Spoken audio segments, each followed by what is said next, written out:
Layer ya kwanza inaweza kusaidia ukaiongeza ikakusaidia kushindana, huwa ni namna ya kutengeneza hadhi ya brandi yako. Sasa Kiswahili brandi sijakijifunza vizuri, lakini ni ile jina lako la biashara kulipanua na kuwa jina kubwa.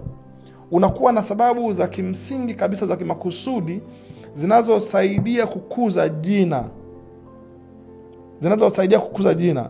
Inawezekana ukatengeneza offers maalum au ukatengeneza huduma maalum.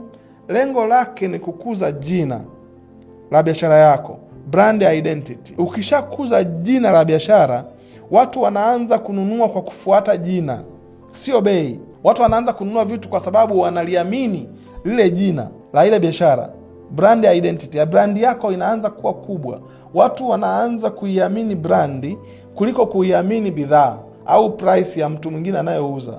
Kwa hiyo watakuja kununua kwako kwa sababu tu jina lako la biashara lina sifa, lina hadhi kubwa kwenye eneo lile uliopo la biashara kuliko watu wengine.